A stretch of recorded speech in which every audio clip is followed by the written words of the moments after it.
Alright, hello my friends, and welcome to Hearthstone, Heroes of Warcraft, the online trading card game that's, well, not trading, collectible card game that is very popular right now. I'm sure you've mostly heard of this game, but if you haven't, it's a digital card game put out by Blizzard, who made StarCraft and Diablo and all that stuff.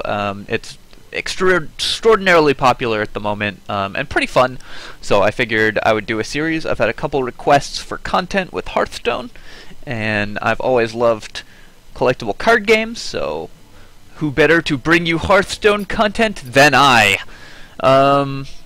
Basically, there's two main ways to play Hearthstone. You can either go to the arena and do drafts, or you can go to play mode and play constructed. And today we're going to be playing constructed because the old season just ended, and I want to showcase my climb up the ladder to higher rank in the ranked play. So before we jump into it, actually I will show you my deck currently. The deck that I am going to be using is the Warlock Murlock deck. Oh, not that one. No, no, no, come back. This one! Which contains very standard Murlocs. Basically, this is an all-out aggressive deck. Not my favorite deck, but one of the few semi-competitive decks that you can build on the cheap in Hearthstone.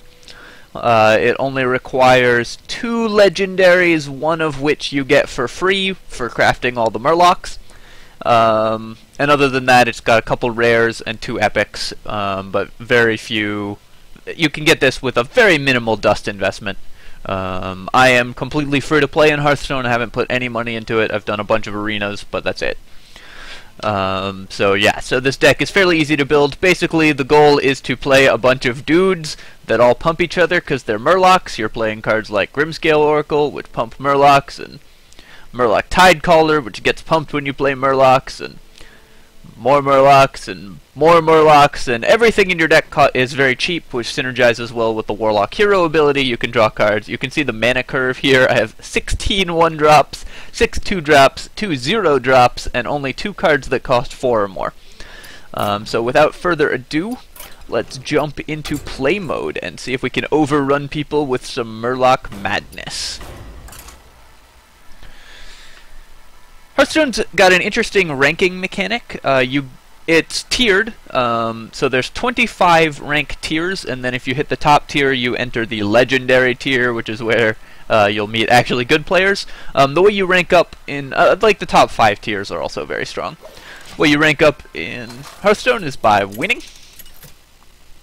So let's jump in and see what we can do. Up against Anduin, his hero. Every hero in Hearthstone has a hero ability. This is an interesting pack. I'm gonna send back this Power Overwhelming. This game features partial mulligans, so you can send back you can send back cards and replace them. I'm going to also get rid of my second 2-drop because I'm looking for another 1-drop to play on turn 1. Alright, this hand got a lot worse because of that, but that's okay. Unfortunately, my mulligan did not go perfectly. Alright, but my opponent didn't do anything, and I drew quite well, so I am going to play the coin, giving me an extra mana this turn, which you get if you're on the draw. I'm going to play a Murloc Tidecaller, and then a Grimscale-Oracle. Pumping my Murloc Tidecaller up to a 3-2, because this guy gets +1 attack, and I played it after playing this guy, so he got +1 attack. Then I'm going to play this guy, and we basically have the Stone Nut draw here. My opponent is going to have a very hard time coming back from this one, I feel. Play this Murloc Tidehunter, and give everything an enormous boost, and we'll just go straight for the face. Definitely not trading off my 5-2 for his 3-2. He can kill my Grimscale-Oracle, which will be annoying, but then I'll get to finish off the ooze with the scout, or he can trade it off for the 5-2, which is probably the right play here. And healing himself. So my opponent made like no play that turn. This is perfect. I get to drop my Murloc War Leader and just finish him. Can't imagine this game goes on much longer. early days, I'm just planning to climb the ranks as fast as possible. So I'll probably show you the first like 5 or so ranks, up to rank from rank 25 to rank 20. Oop, he's got Holy Smite for my 5/2. And heals himself. So my opponent's stuck with cards that cost a lot in hand, which is obviously not good enough. I have 12, 13, plenty of damage. I'm gonna power overwhelming my guy.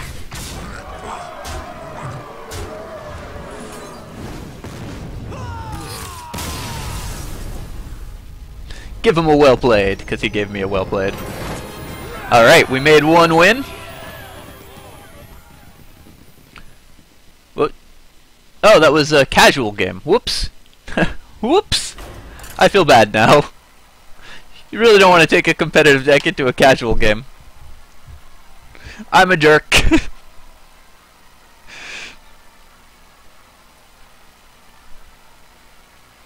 Oh well, we do these live, raw.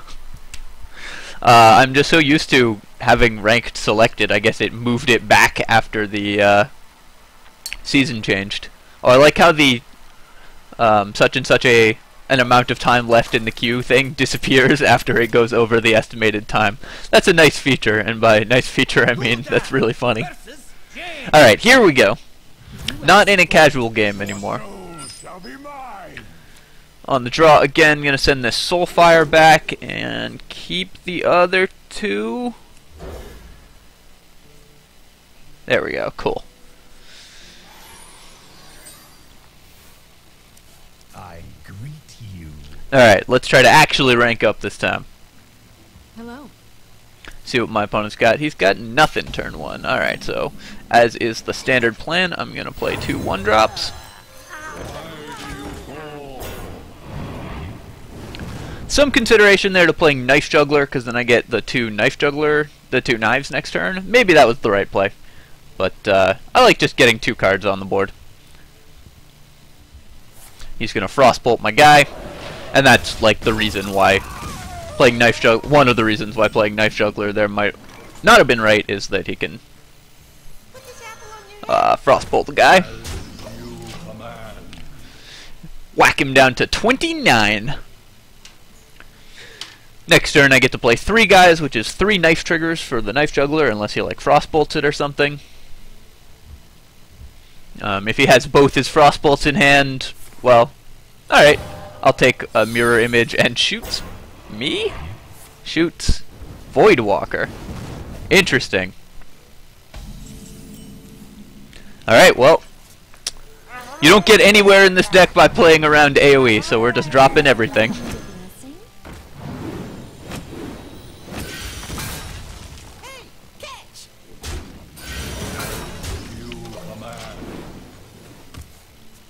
My opponent could have Cone of Cold, I guess, is the best AoE he could have here. Old Murkeye is going to do some work. Oh, Frost Nova, okay. Frost Nova's fine. So I could play Blue Guild Warrior and charge and draw a card, or I could just play Old Murkeye, which would be a 4/4 charge. I like playing the 4/4 charge here. And it knifes him as well. And it pumps my Murloc Scout up to a 1/3. Dang. He's still a turn off of having Blizzard, so that's pretty good for me. Unless he has another Frost Nova, I'm going to be able to get him very low. And then hopefully we can... Oh, he's digging for the Frost Nova. Alright, and he finishes off my guy there. He almost certainly has Blizzard this turn, but I also just don't care. Never play around anything with this deck. Definitely should have drawn before making those plays, but that's okay.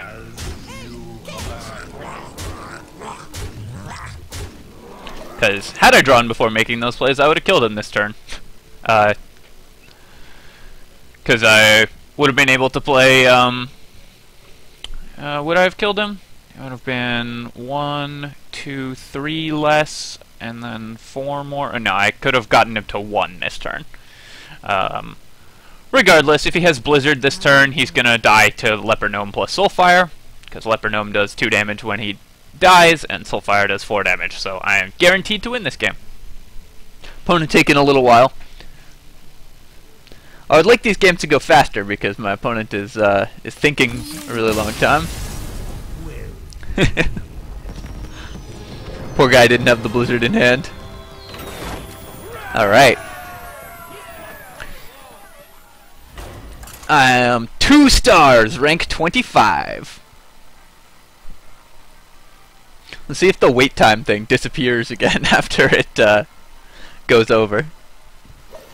Nope, it didn't go over. Alright.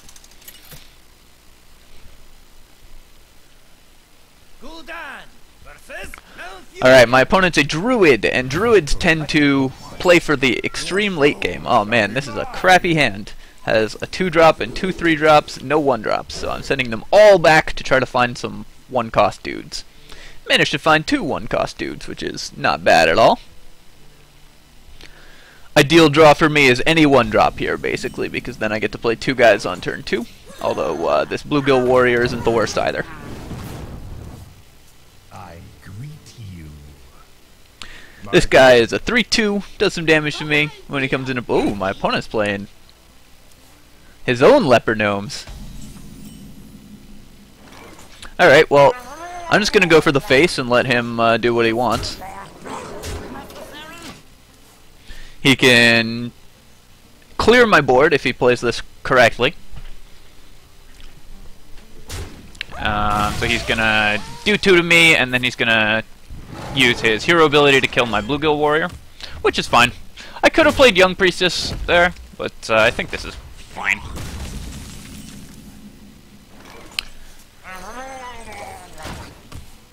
This game definitely could be going better. My opponent's managed to stop my early aggression, and I did not have a fast draw, right? I had all these 3-drops, so I think I am a favorite to lose this game. But we'll see what he's got. Alright, he's coining out a guy. Alright, he coins out a 3-5 with taunt. Ugh. Alright, I guess I'd better just play out my guys. I really don't want to have both of those in hand. I should have maybe whacked that into his guy there. But my plan kind of is to power overwhelming Young Priestess to kill his Sen'jin Shield Master.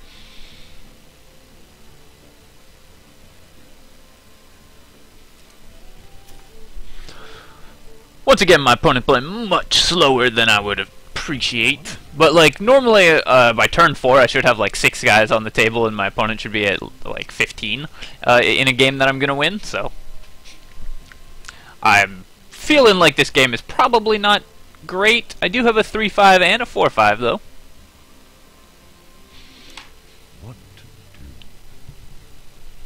do? Bunch of bonus damage in hand. I assume my opponent has a fair number of options. If I'm him, I kill the Young Priestess here.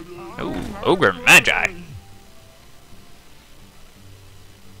And then he can't. Moonfire. He's actually playing Moonfire. Alright, I haven't seen that card played before, but more power to him. Okay, let's hope the knife hits the Sen'jin Shield Master. Oh, perfect. And then we'll go to the face with that guy. 1 in 3 chance of that happening, but it worked, so I'll take it.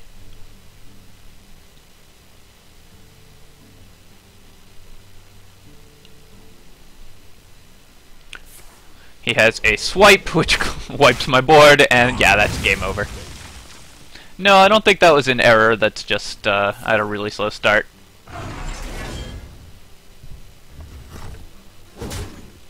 Well, alright. We can easily concede this one and move on to the next game. This deck, one advantage this deck has is you get to chain through games very, very fast.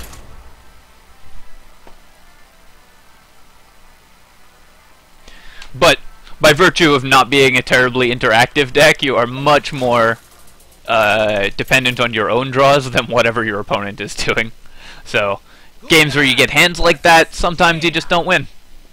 You asked for it. And once again, this hand is trash. Alright, we will keep that, and we will ship the rest of these. Cool.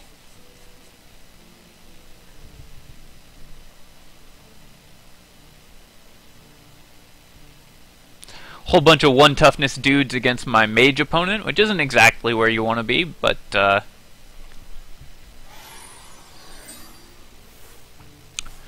it's fine. Like, if he spends a turn hero abilitying one of my guys down, often that's good for me. We'll see what he has turn 1. Okay, he has a mirror image. Mirror image is kind of annoying there. It will take me a little while to get through that.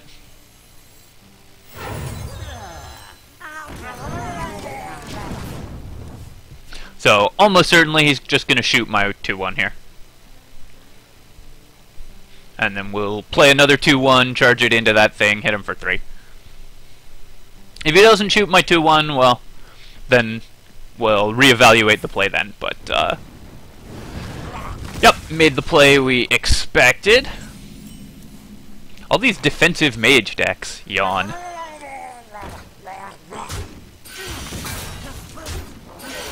So mirror image bought him 5 life there in a couple turns. I think the chances are pretty reasonable he has to just spend his 3rd turn just shooting this Bluegill Warrior again, or he has Arcane Intellect. Ooh, I do not like that play. That seems very dangerous. I really feel you cannot afford to start falling behind on the board against this deck. So my choice is between play Murlock Tidehunter and Grimscale Oracle, or Bluegill Warrior and Grimscale Oracle. I think in this case I'm going to play the Tidehunter.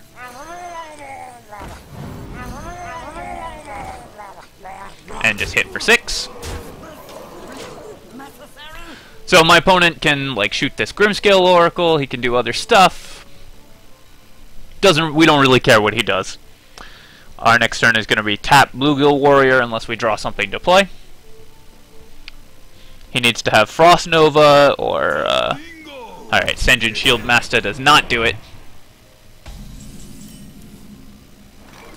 Alright, we'll just play the Young Priestess this turn. We're going to play Bluegill Warrior.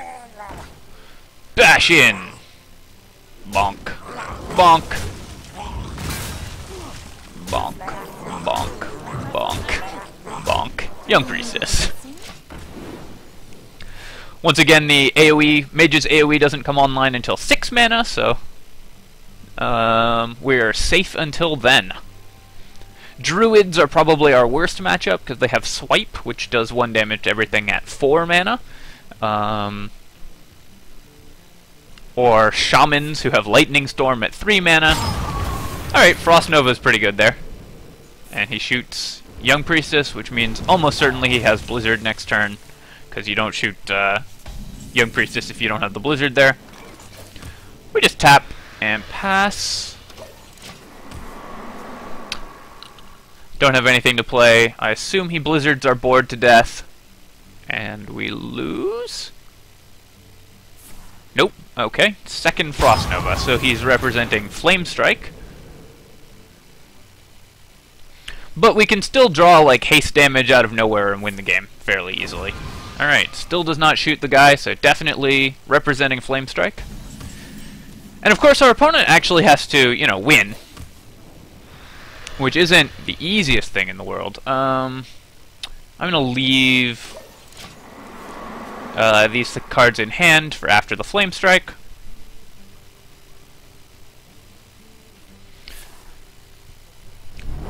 Flame Strike kills everything, of course. Gonna tap. Gonna play Knife Juggler, Voidwalker, Leper Gnome, which shoots him twice, and I will play the Grimscale Oracle as well. He needs to have another Flame Strike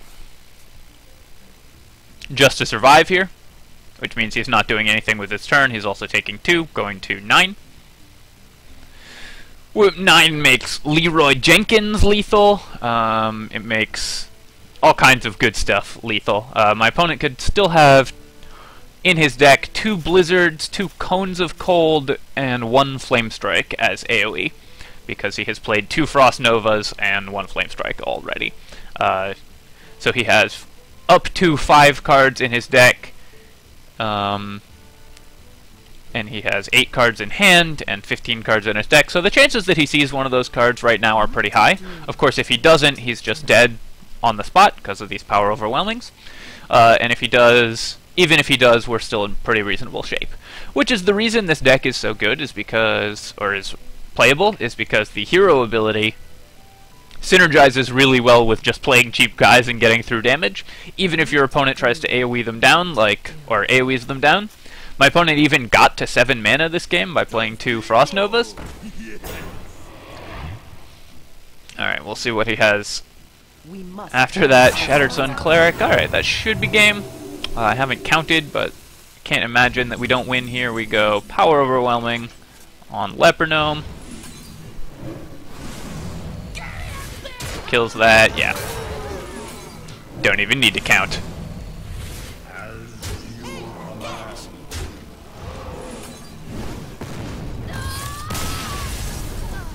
And pick up another win. Kinda sad we lost that game because we should be on a win streak here.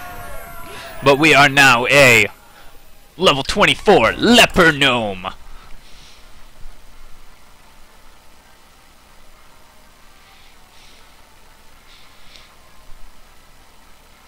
Eight seconds to 16 seconds. Supposedly. Alright, let's do this thing.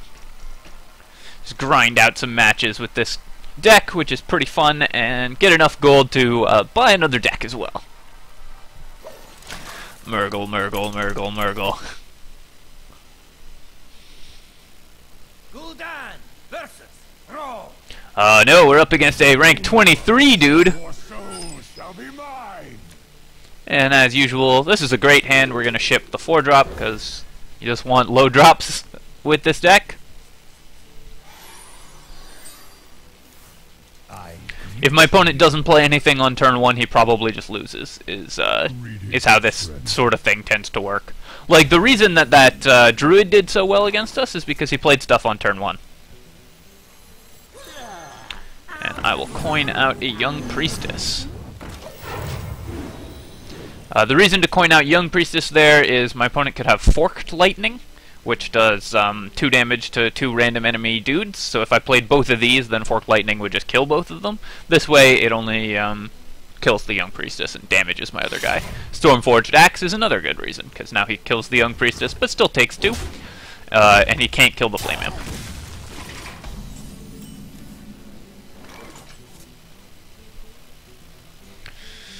And so here, I am gonna just play the Leper Gnome and the Grimscale Oracle to give him fewer good targets to hit with the Stormforged Axe. I could play Knife Juggler there as well, but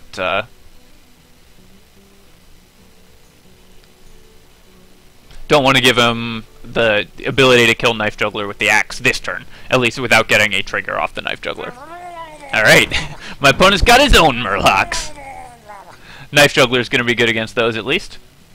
I'm guessing he kills my Grimscale Oracle here, although he might not, since he has Murlocs of his own.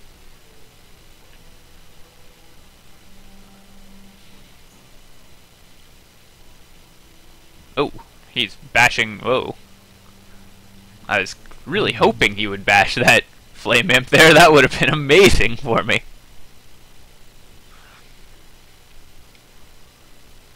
Do it! Come on! You know you want to inexplicably take 3 damage and not kill a guy.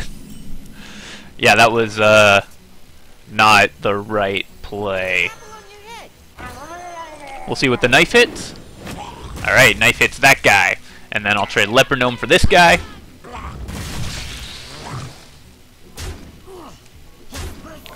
Put my opponent to 15 here. Got a bunch of good stuff on the table. He may have... Oh, Mad Bomber. That is tech. Alright. Oh, thank goodness. Mad Bomber hit me twice.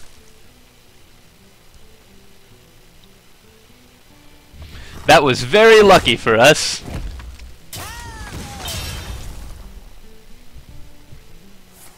And he's gonna make a totem. Oh no, he hit a taunt totem. That was the ideal totem for him to hit. Yeah, I'm just gonna play Cold Light Seer. And keep getting in there. Got him to 11 so far. And again, the great thing about this deck is I always have outs to just draw like Soulfire and kill him, or Leroy Jenkins and kill him, or whatever. If he has Earth Elemental here, I could be in trouble. Alright, he had a Healing Totem, which is much less useful than a Taunt Totem. We must And he's Shattered Sun Clericing the Healing Totem. And then presumably trading Mad Bomber for my Cold Light Seer? I don't know why. Yeah, I guess that's okay. Or he can kill my Grimscale Oracle. Unfortunately for him, that puts him to 2. With this power overwhelming. Less if I draw anything. Alright, didn't draw anything. But I'll just keep playing, guys. And I will keep going for the face. So, again, Leroy Jenkins is lethal. Soulfire is lethal. Basically everything is lethal if my opponent doesn't have AoE here.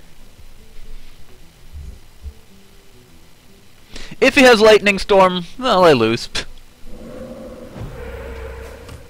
Totems into the spell damage totem, which means Lightning Storm, like, obliterates my board, and then I definitely lose, but we'll see what he's got.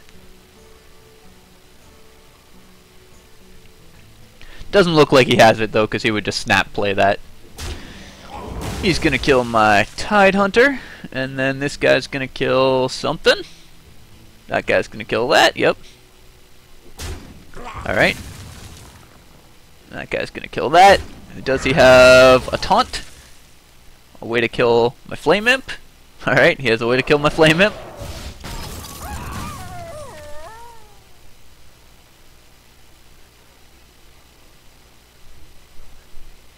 And we'll see what his next play is here.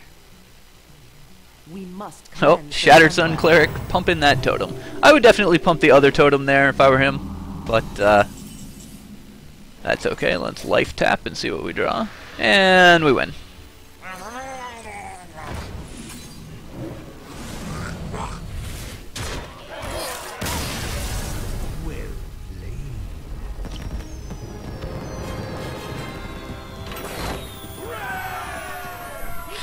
Alright. Continuing to not make many decisions because this deck is just about playing dudes and attacking.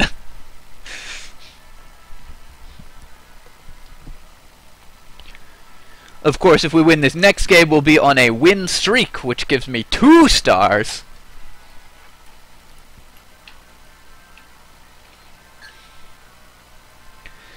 If you run out of quests, you can come back tomorrow for a new one. Good to know. Gul'dan versus Thrall. For Doomhammer, your souls. Alright, we're up against Foxstorm. We have some... Yeah, I'll take this hand. This is a good hand.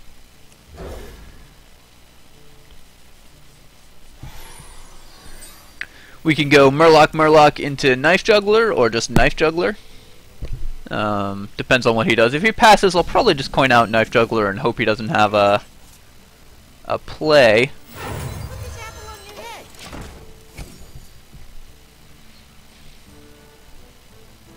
Although maybe it was right to just coin out Murlock there. If he doesn't have Stormforged Axe, this looks really good, obviously. And if he has Loot Hoarder, this looks really good because now we can play Murlock, and hopefully one of the knives hits. Nice. Alright, knife hit the Loot Hoarder. Playing another Murlock. Get in there. If he doesn't see Lightning Storm this turn, then we probably just win because Murlock War Leader puts our guys out of Lightning Storm range.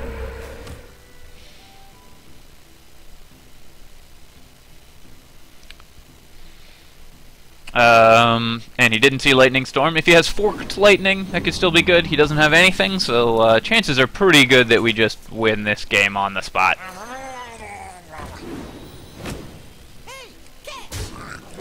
Gonna ignore this healing totem because don't care about it really. Yeah, so actually our guys aren't out of Lightning Storm range at all. I don't know what I was talking about, but basically we got him to 14 and that's pretty good. Alright, so he went for Lightning Storm a turn later. He's gonna kill all our guys? Yeah, all our guys. Great. They always get the 3 damage on... He got 2, 2, 2, 3. And it does between 2 and 3 damage. They always get the 3 damage on the the one they need to. Oh well, gonna keep going to the face. Next turn I have Grimscale Oracle pumping all my dudes if he doesn't have a second Lightning Storm. We'll see what he drew. Looks like a Flame Tongue Totem and a play and Earth Shock to kill my guy. Alright. And he's gonna take out my 1/1. That's unfortunate. I'll probably have to take out the Flame Tongue Totem. Much as I don't want to. Oop. Alright, I drew Murlock War Leader, so we will... Let's see. If I play Grimscale Oracle, kill that guy, play Young Priestess...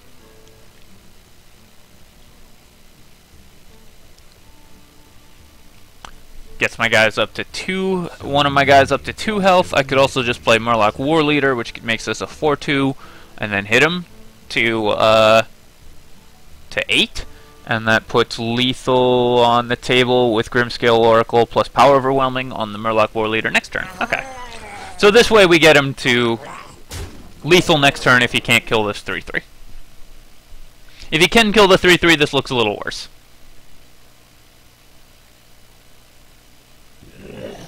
Alright, Flesh-Eating Ghoul doesn't do it. Or anything really. I generally would not play that card. But it looks like he has a way. He's got a buff spell for his Flame Tongue Totem, for example. No! Aw, they always have it. Alright. Well, that was really bad for us. Now we're relying on drawing... a haste guy, basically. Alright, well, I'll just play my board out. See what happens. Do you need a blessing? Why do you call?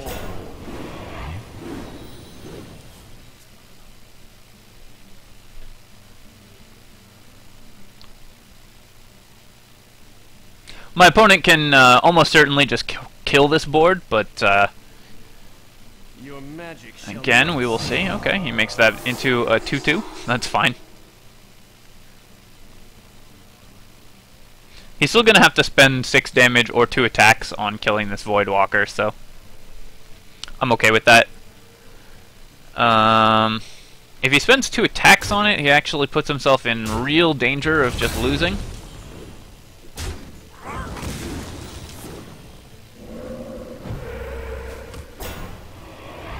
Oh, of course he hits the Taunt Totem. Because why wouldn't he hit the Taunt Totem? Okay, we absolutely 100% would have won had he not hit the Taunt Totem there. That's unfortunate. Because having lethal stolen from us by a 1 in 4, 1 in 3 chance is kind of annoying. More training?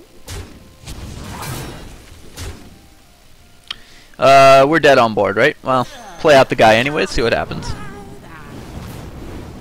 So basically, we had a 66% chance of winning that game.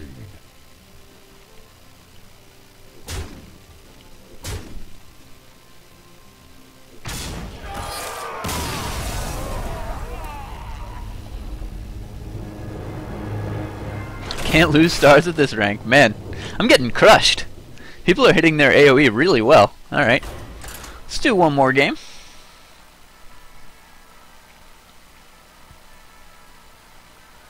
I might have to go back to the non-Murloc Warlock.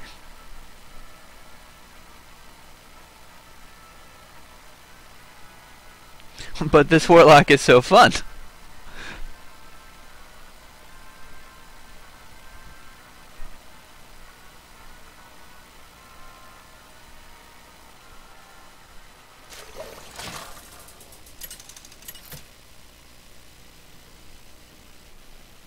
Gul'dan versus Anduin. Priests don't have a ton of ways to interact at very low levels, so yeah, I will ship this Murlock War Leader because it's better off just getting stuff. It has no synergy. On the play here, I will drop a Leper Gnome first. I greet you. We're up against Ice Vein. One thing about Hearthstone is being on the draw is like a lot better than being on the play. A lot of the time. Wow! Actual Elven Archer. So brutal. Alright, well we can't really play Why do you call? these guys into the Elven Archer, so that sucks. It puts our board behind. Have to play this Void Walker.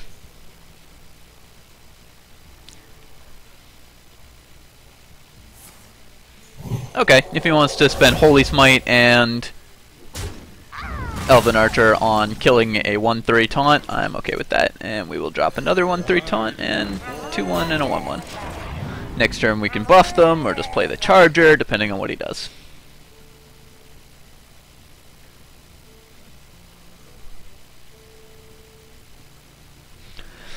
Competition in this game is fiercer than last one I played, which was like about a month ago. Definitely seeing better decks and fewer embarrassing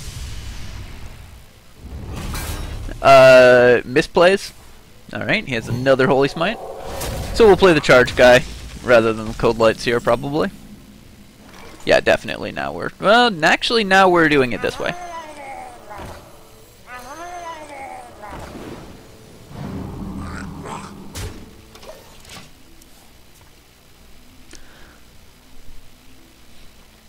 Interesting to see actual decks at rank 25. Haven't seen any bad cards or I've seen few bad cards and fewer embarrassing misplays than I'm used to at this rank, which is interesting. My opponent could have Holy Nova next turn. Do I really care if he plays Holy Nova? Not really. I think I'm still just playing all my guys out.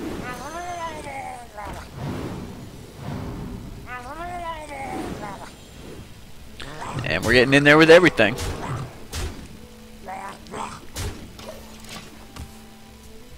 If he spends his turn Holy Nova-ing, he kills only 3 guys here. Which means I still get to get in for a bunch of damage next turn.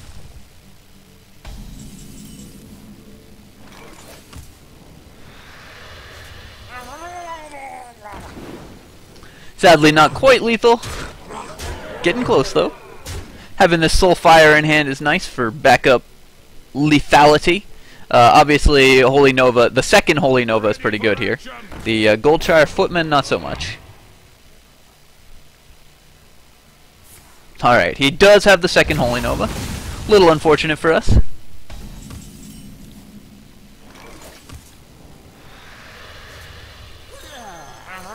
Just keep playing our guys, though. We're still making 2 plays a turn to our opponent's 1, or drawing 2 cards a turn to our opponent's 1, so that puts us in good shape anyways, and all we have to do is 10 damage.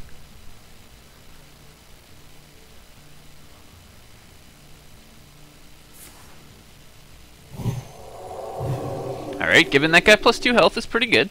We must Giving that guy... Wow, alright.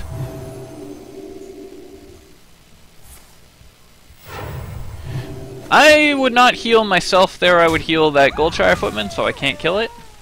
I feel like that was a definite error from the old opponent. Yep, we're gonna bash the guy in and keep playing some dudes.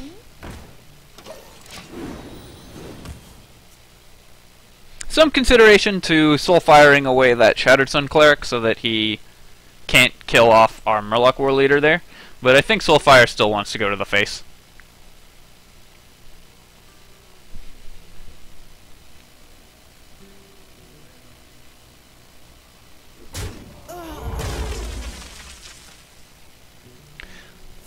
Alright, healing himself, and let's see what else he has got. Nothing. Alright. Wait, is this lethal? 6, 10, no. We are slightly short of lethal here.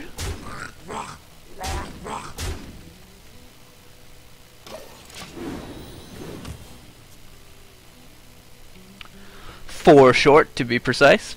But that does mean that my opponent has to deal with all my guys pretty well.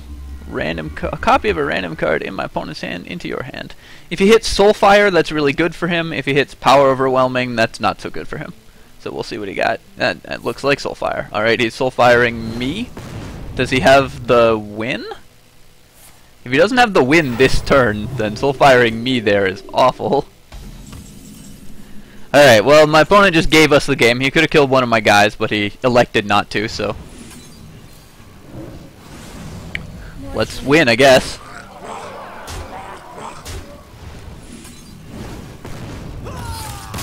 Although, to be fair, we probably could have gotten there anyways with playing Knife Juggler, life tapping into something, and winning. Alright, so we hit level 23 Argent Squire. And I feel like this is a reasonable place to cut the video for Hearthstone. So, hope you guys enjoyed this brief look at Mrglglgrlgl. I'll probably be playing the non-Murlock deck next time we take a look, because this actually underperformed my expectations. Did not feel as strong as the old Mrglglgrlgl deck, although a lot of the components of that deck were nerfed. But in the recent series of changes, which is one reason that I took a month off of Hearthstone, because they nerfed the only deck that I could afford. Basically, they decided the only cheap competitive deck should be unplayable, which I'm not big on conspiracy theories, but does look a little suspect. Anyways, yeah, hope you guys have enjoyed this. As always, feel free to comment, rate, and subscribe to my channel, and I will catch you guys next time. Cheers, folks, and GG.